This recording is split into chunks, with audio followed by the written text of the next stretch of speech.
say it was politically motivated, I would say it'd be politics with a small p, which is the politics of the street, because you can sing about unemployment. Unemployment affects everybody. Black, white, rich, poor, middle class, working class, you know. It's not unique to one group of people. Mugging is not unique to one group of people. It can, you know, an old lady getting mugged, whether she be black, white, Chinese, is out of order, right? No matter who's done the mugging, right? So I don't think it was a politically motivated or politically run. I think certain elements of it got hijacked by political factions of both the right and left, and used for their own ends and discarded when they'd finished with it, as you could see would happen in the first place. But unfortunately, you know, a lot of people got hurt and a lot of reputations got ruined because of that. But and the totally biased press didn't exactly help to play any of that down or to give it any justice or any reality or any truth, which but supposedly journalism is supposed to represent both sides of the story. But maybe they didn't like the other side of the story. Doesn't sell newspapers, does it? Skinhead helps old lady across road. We did a thing for ITV called TVI, and Yeah, this was a turning point, I think. They said that they wanted to do a thing about sort of what was it, the crowd trouble, football and that, you know. And so they said to us, what we do is if you would invite a load of your mates into the bridge house, I got permission of Terry Motor to film with them. I think it was a Saturday afternoon or something. Yeah, Saturday morning. Yeah. It was, so you got a load of young kids in there, school kids, they're being old mates, all sitting there having a jar up, you know what I mean? And they filmed a couple of numbers, you know, like. So we went into an interview in the old pit, didn't we, like, with this bird. Yeah, ring through a nose, you know what I mean? Typical lefty. What do you think about the politics of it all? I mean, do you find that the Nazi element went, whoa, scrub, no politics here, it's all children here, you know what I mean? Everyone's having a laugh. Try again, Let's try again. She kept falsing it, no, she said, end of, we're not here to talk about that. So she changed the track and talked about the music and the sort of football. Then got onto the track again, yeah. Right. And we thought we had it all sewn up, and all of a sudden this thing screamed, this TVI. And they're panning him round like, you know, you see fucking Hodges there, you see Stephen Betts and well, they said that we used our gigs as a recruitment for the British movement. That was it. I said, these people, and you run past these couple of kids having a glass of beer, we're sort of doing a few jollies on stage, like a harsh recruitment ground for the British movement, a far-right Nazi organisation. It's like, we went, what? What's going on? Libelled us right then and there. So we went to our good old manager Tony Dalton, we said, sew the fucking pants up. I'm like, oh no, you don't take on ITV. Oh no, lots of money. I should have showed them. Should have sewed the pants up. Because that was bang out of that probably contributed towards the old GLC ban, that probably it. No doubt. But that Southall thing, I mean, it was nothing. I mean, we lost a tour over that, to do that Power and the Glory album. We was about to go on tour about 15, 20 dates, and I had to pull the plug. We had that album coming out. There was, you know, with the promotion, there was HMV. Yeah, that's right, with the link up. Yeah, you know, doing poster campaigns in the, and they all pulled that out because of that. You know, so it was. Remember after Southall, it went off right across the country. Yeah, that's right. Yeah, you got top stuff and all that, didn't you? Like, you know what I mean? Everything went. Leads everywhere. And we were sitting there thinking, what have you done?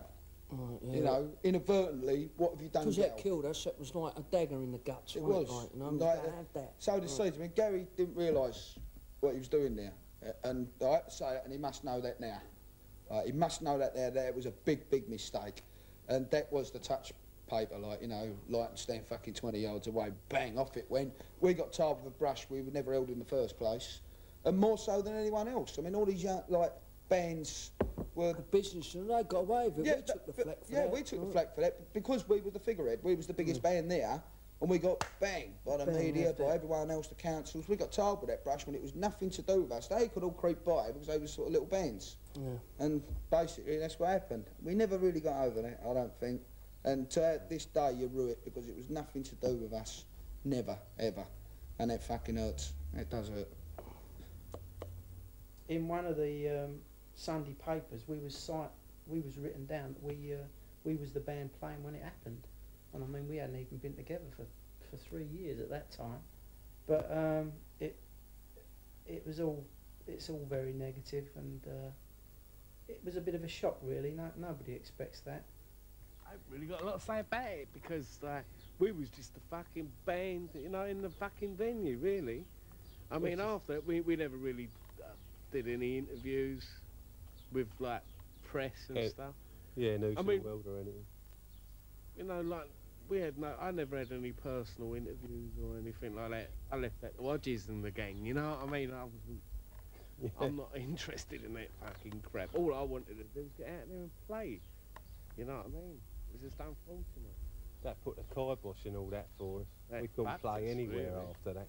You know what I mean? You know, that's right. It was all secret gigs. I mean, like, basically the GLC done to the result the same as what they done to the Stranglers and the Pistols. We couldn't play anywhere, you know, anywhere. It seemed to gig be we more done. reinforced with us, though. You know Yeah. what I mean? That was the thing. In fact, it was only the Guardian newspaper that gave the other side of the story, what actually happened at Southall. Yeah. You know, they gave our side of the story. I mean, we got there, we set up, we sound checked, we played. It was just a And gig it went to off, us. you know, that's it. That's it. You know, it was You just know. another gig. We played Hackney, we played Brixton, we played all over London, but, you know, it's just, I mean, I'd never even been to Southall. The whole thing that happened that day, I mean, none of the bands wish now that we'd played there. But at the time, as regards the Foreskins, the last resort in the business, and I know I'm not speaking out of turn, is that as far as we were concerned, it was a show, and we were going to do a gig, and it's as simple as that. The big thing that sticks in my mind is the following day we was recording down the Old Kent Road, and we was recording Suburban Rebels for the Carry On Oi album, and the police came in and said, well, sorry boys, you got the blame.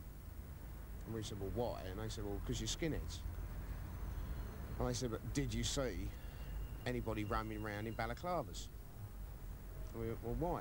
And they said, well, 'cause it was a totally political, hyped up riot. It was a big thing between the right wing and the left wing to actually, basically, the riot was organised. But the bands knew nothing about it. I mean, if the bands had known anything about that, they would never have gone there. As far as we're concerned, you know, Southall's a part of London. I mean, okay, there's a large Asian community there, but I mean, none of the bands would worry about something like that. You know, they just think, well, we're just going to do a show, we're just going to play in a pub and enjoy ourselves, and everybody goes home happy. But it turned into a riot, and it's nothing that anybody's proud of.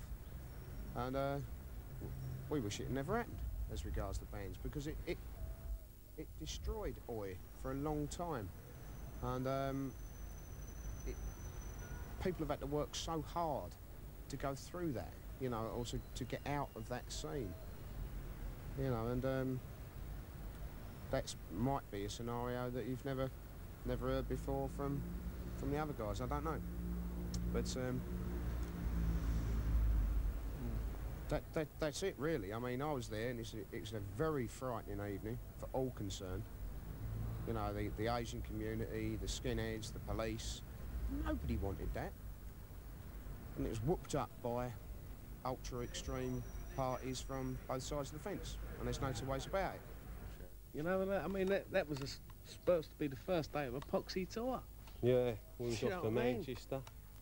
We was going to So do much a for the 14-day Chaos tour of yeah. fucking 81.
was a Yeah, good giggle in the good beginning. crack. There was no pressure on anyone. You just get up there, take your instruments up, do a set.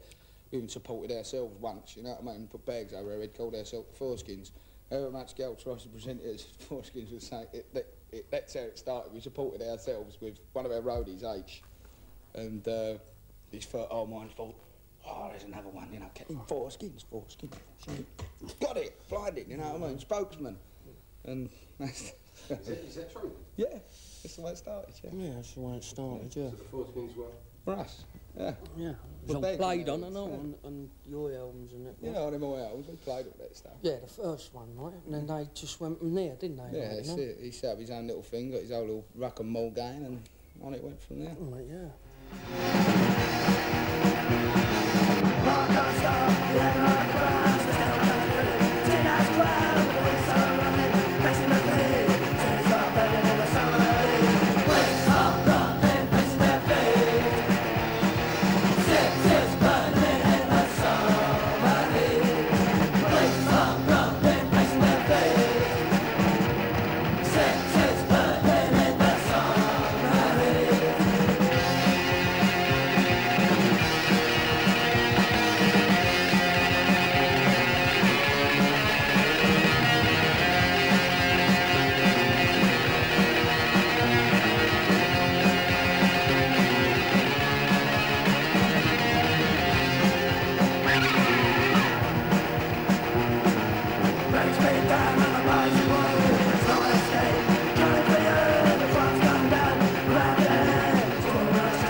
In the aftermath of Southall, the bands were blacklisted.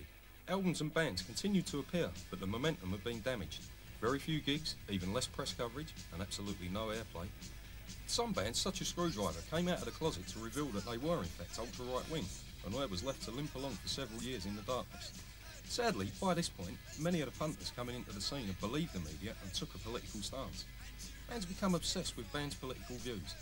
Oi had fallen apart, a paradox of its potential. The band's hearts were there, but the fans were fighting themselves. Things ticked over slowly until the mid-80s when Laurie Pryor and Mark Brennan started Link Records and Roddy Marino started Oi Records. With a new outlet for the music, things looked like they could pick up, but in reality, it was pretty much past saving, with the kids hanging on bands' every words rather than trying to live their own lives.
It's something we believed in at the time.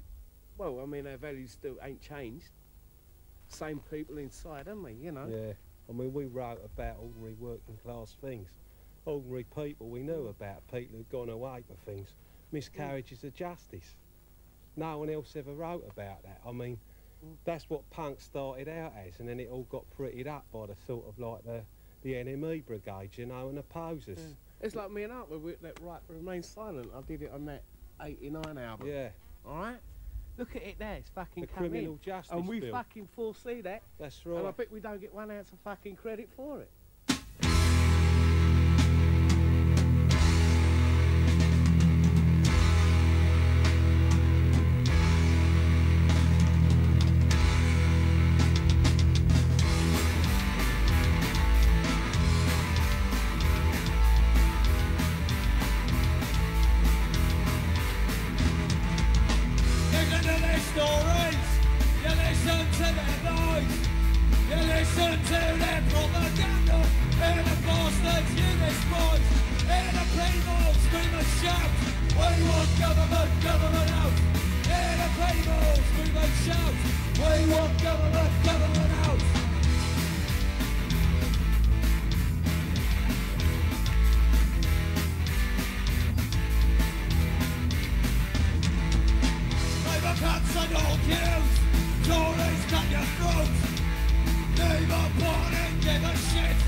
Fuck them and their manifestos and the past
besides just having a good time. And, you know, we enjoy what we do, and that's what we do it for. You know, we don't do it for any other reason. And free beer. And free beer. And food. That's what we Because do. in this game, you can't afford to fill the pantry up.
I just think it's going to take one band like it did before, like the Sex Pistols or someone, to just to kickstart it all again.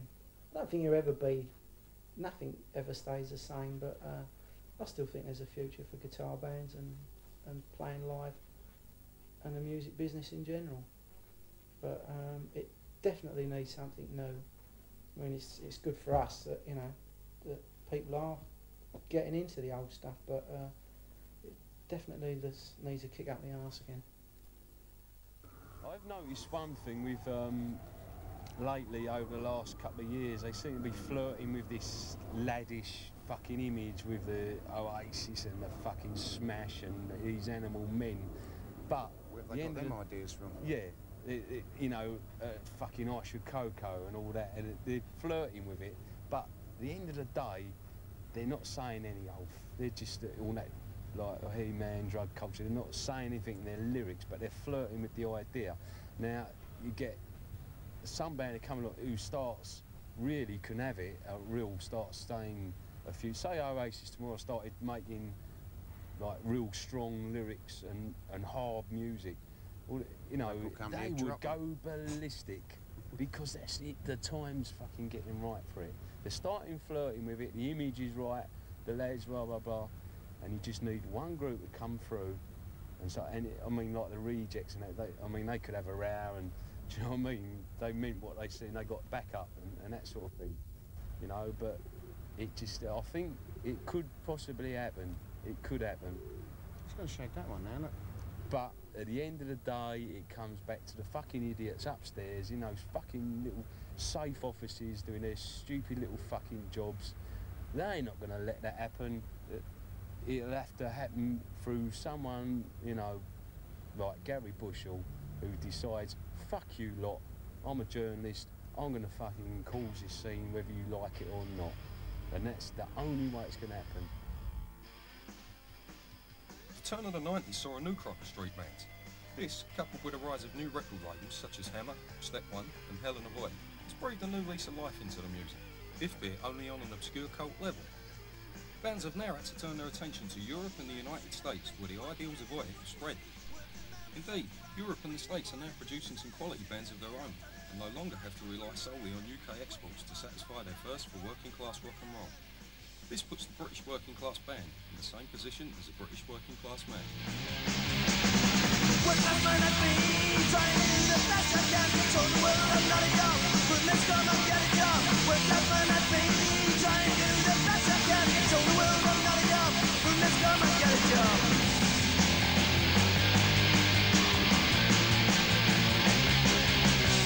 Work class does not mean thick, it's not something make me sick. Capitalists come from turbulence, leadership like black birds. Come with me, my friend, get this country back to bed. Equal to the right team, the fight for the right lead.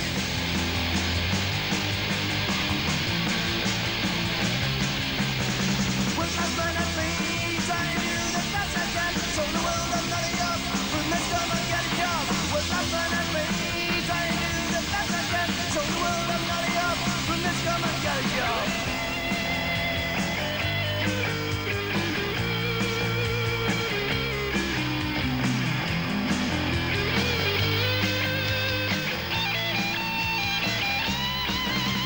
Normal man and see that thing. What's man is what you see. Working man with sense of pride, waiting for the 10 side. Chicken meat uncolored, fighting for a round. Waiting for the right time to act and comprehend.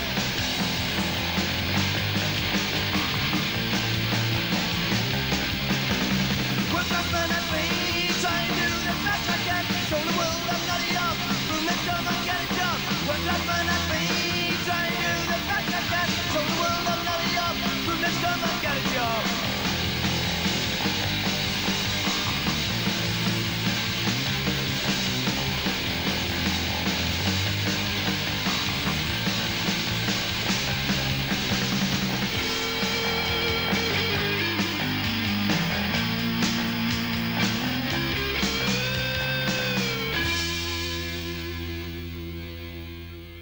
I don't know anyone in any sort of band, in any sort of music, is finding anywhere to play. There just doesn't seem to be the venues, and I don't know how they're attracting an audience now. The trouble is, first and foremost, getting a gig. Period. I think if you're in any type of band now, unless you're going to be doing a rave playing dance music, or you're in a rock band playing the standard rock clubs in London, anything a little bit different, punk. We could be a punk band or an oi band. You've got very few venues to choose from. You know, the Roby often does gigs in Finsbury Park. That's one of few. The bigger places, it's going to be difficult to find a promoter with some money to pack it out. It's very rarely. Once a year you get a gig at Brixton Academy.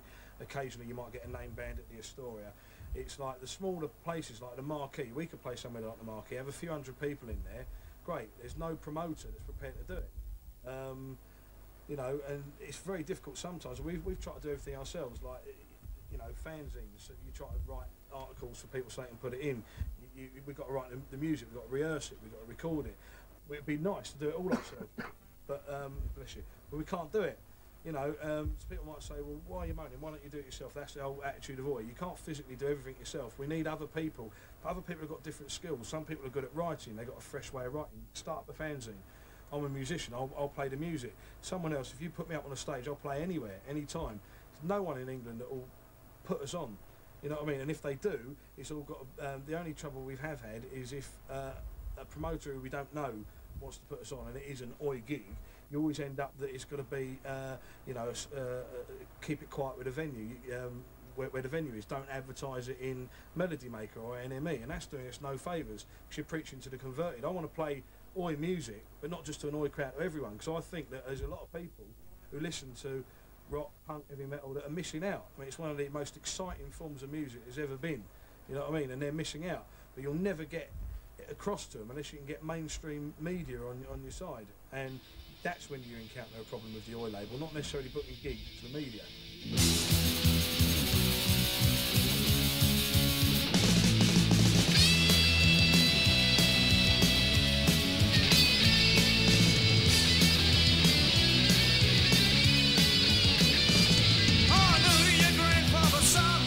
So what do you want to drink?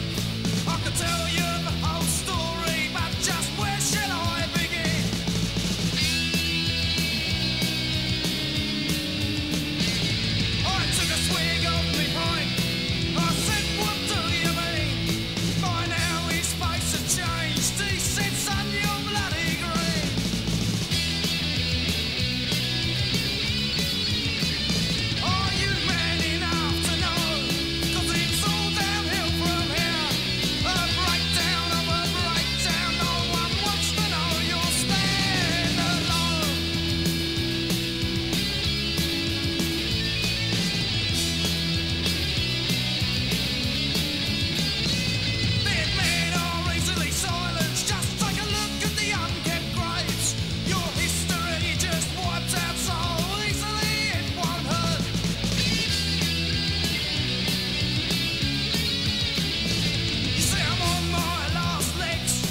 venue the other night, and the toilets were leaking upstairs, and the dressing room was pissing through the fucking ceiling, right, on the floor, and this group, a big group, wading through piss on the fucking dressing room floor, right, and there's like a couple of sandwiches in the fucking corner, and they've got no beer. Curled up right, sandwiches, no beer, no water. Nothing. No, nothing. Right, They're treated like shit. And then they had to finish early, okay, so they could have a fucking disco after. And then I looked into this disco, and there was a fucking 100 morons sitting there listening to music, looking at the stage, as if something's going to fucking suddenly appear on stage. And I just thought, I just can't believe this fucking, what this fucking country's come to. It's just like stupid. It is it's crazy. Really lost it. It's and we crazy. was the leaders, and I don't know whether some of the music press still think we're the leaders. We're not. They're going to wake their ideas up because we've been overtaken.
Never knew, and none of the English bands realised in those days how big Oi was in the States. It was suppressed by the record companies, particularly our original record company, Secret Records. I think Watty will vouch for that and various things, because he was told that, and we were told that nothing was kicking in the States, and it's a lot of old bollocks. It was kicking big time in the States, and the English band should have gone out there then and ruled the roost. And but we'll get that crown back.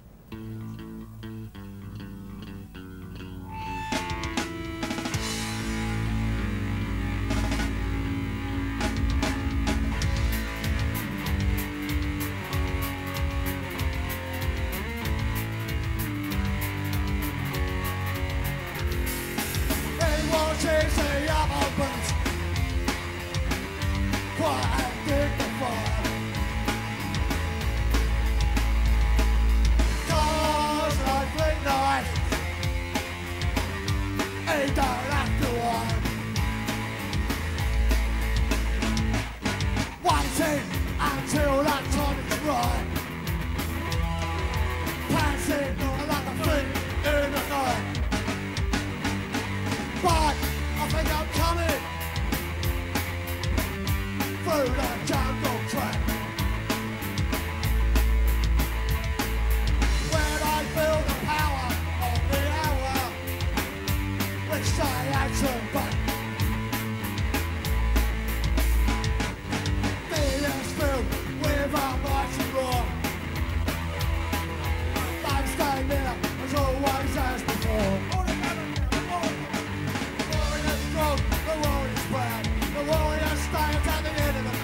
jungle.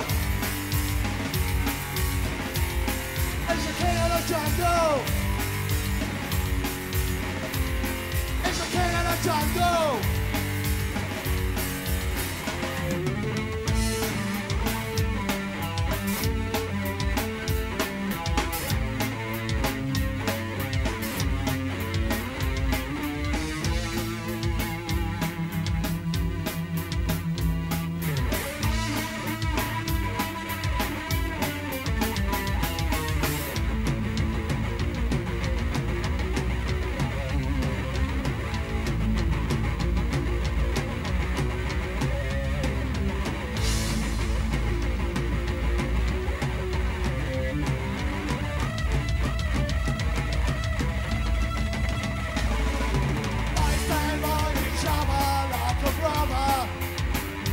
Like a lion's pride.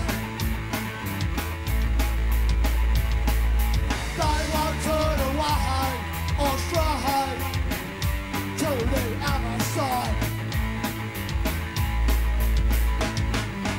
Even though they're few and far between,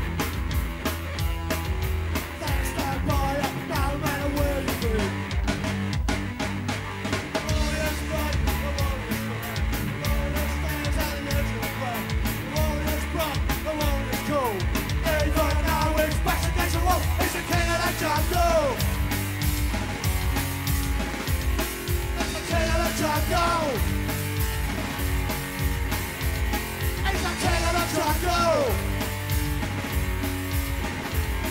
He's the king of the jungle.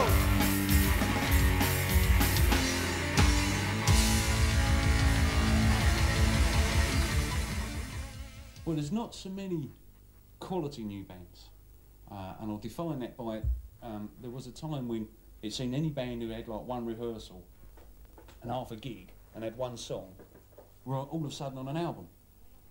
Before really they had the experience or the quality to justify going on that, and I think a lot of rubbish came to the fore. I think now though that you've got labels like Helen of Oi putting out the stuff on vinyl, new bands, not old groups, new bands like Another Man's Poison. This sort of stuff, which is good. There's some good quality stuff, but they've paid a bit of their dues first. You know, they've done a few crap gigs and built themselves up and discarded a few songs that they thought were half decent when you first start, and then they've learned how to play a bit better and structure the songs. And I think he's putting out at Helen of Oi and even at Hammer Records as well. He's doing one or two good new bands. So I think that's good, and I think that's really where they should come through. What bands have got to do as well is respect the punter, and we do. We're renowned for respecting the people that come and watch us play, because they've paid the money to get in. They rule the roost, not the band. The band is doing a show and the band is getting paid for it. And if you go on with a half-hearted attitude on that stage, you're like, fuck you, I'm in a band, fucking this, that and the other. You don't deserve any respect whatsoever. It's like, I don't know, if you walked up to, just say you saw some film star out there and you walked up, just say you were 15, 16 years old, he went, can I have your autograph please? And the bloke went, no, I haven't got time. He's a cunt. Because he's not having respect for his people, and it's those people that have put you where you are. We don't earn a lot of money, believe me, but we have respect for everyone that follows the business.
Try as they have, the mainstream music industry has tried to emulate the brashness and aggression of Oi, and although the majority of the public have swallowed, nothing in the last 10 years comes close to the raw power that the early Oi bands had.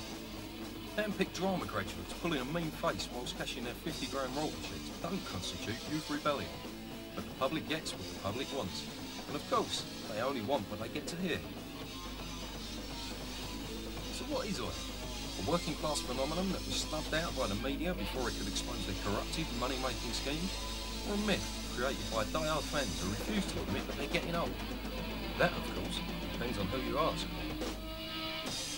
Manny, that's in the fucking dog. It was always in the neck down to Yeah, we could have made quite a lucrative living, right? Down If we'd had someone playing who these played shows, it right, if it hadn't have been for that shit. And I still do honestly believe that, because we were a working band and a progressive band, and we played music people wanted to hear. As I say, it was always the music, never none of this mythical fucking always shit, which we've already said we didn't understand, never will understand, like. And I think that stunted our growth, and stunted us making, not superstars or any of that shit, but stunted us making a reasonable making a abroad. living and getting our fair crack with what we put in. That's like, right, you know? and I think that that was the direct obstacle. And no one can explain to me to this day what that is. I don't understand what that is. I can't find anything because I was never into it anyway, No. you know what I mean? It's a pile of shit, and it means nothing, it comes to nothing. What is it? One of life's great questions is that when I go up the pearly gates or down there, I'm going to go, what was I? Yeah. And some people look at me and go, I don't fucking know. I personally haven't got a clue what an Oi band is. And I'm playing one, apparently. Every generation hangs on to its culture.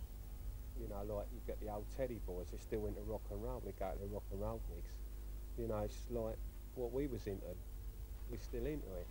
Because we was there, you know, it don't go away. I mean, there's people I know that have got married, and like, I am now myself, but people I know that have gone away from it. They still come back, you know, whenever there's a gig, like, oh, I remember that was great. You know, walk down memory lane. There always be a bit of nostalgia about it. But, you know, no one should be under the illusions that it's ever going to take the airwaves by storm, because it won't. Because if it never done it in the early 80s, it certainly ain't going to do it now. Right, so I think if you're happy doing that, then it's still relevant to people. Because if people still turn up at gigs, and still pay their money for the rehearsal rooms, and still can be bothered to write the songs, then I think for them it's relevant. And, you know, damn good luck to them, I say. But I think my belief is as a mainstream thing, I don't think it's relevant, because at the end of the day, no one cared about us in the early 80s, and even less people care about us now. And I don't think that's ever going to change, sadly. I mean, everyone keeps going on about this scene, but it really doesn't exist anymore. What's happening at the moment is a different version, probably original principles maybe, but it's come out in a different vein. You know, it's rearing its head in certain quarters around America, around Europe, but it'll never be the same. And people sort of reminisce about old times, but those times will never happen again.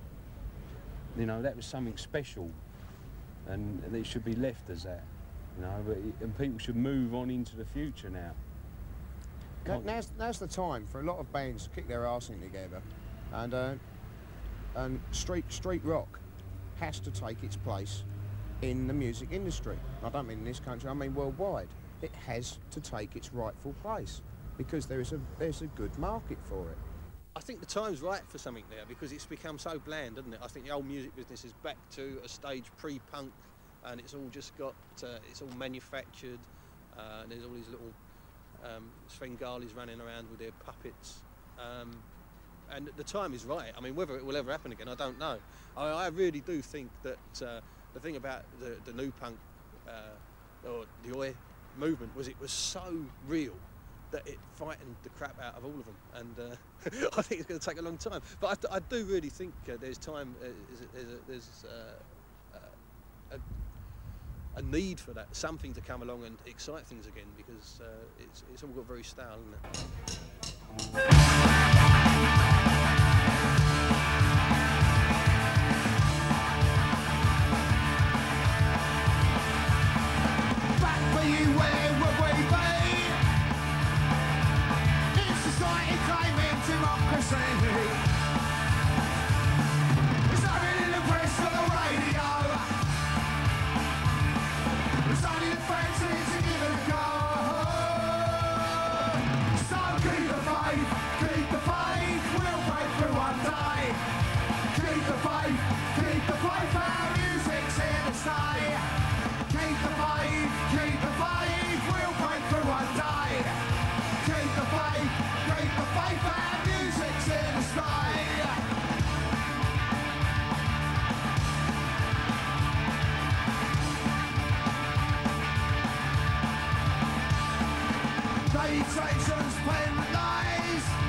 How did we get involved in Oi?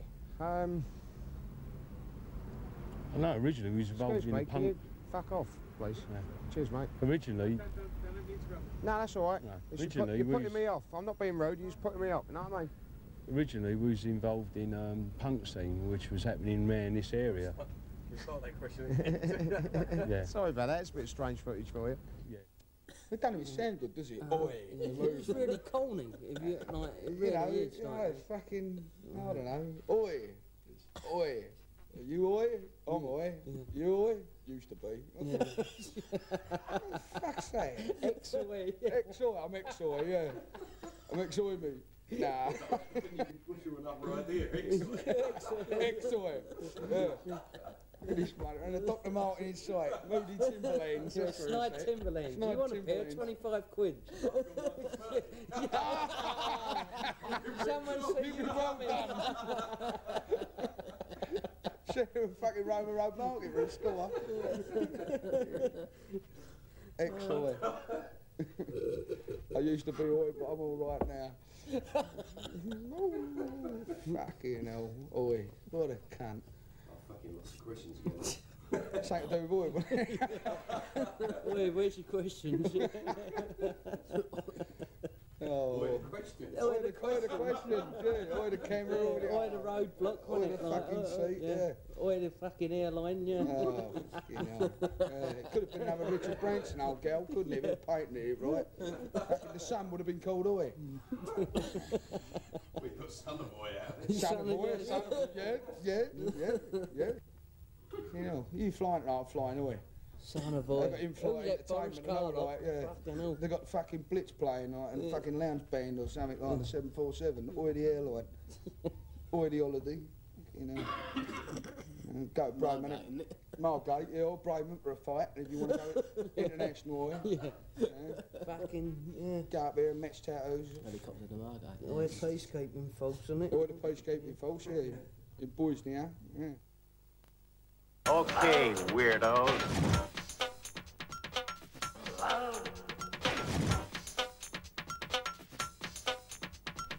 Sing to Jesus.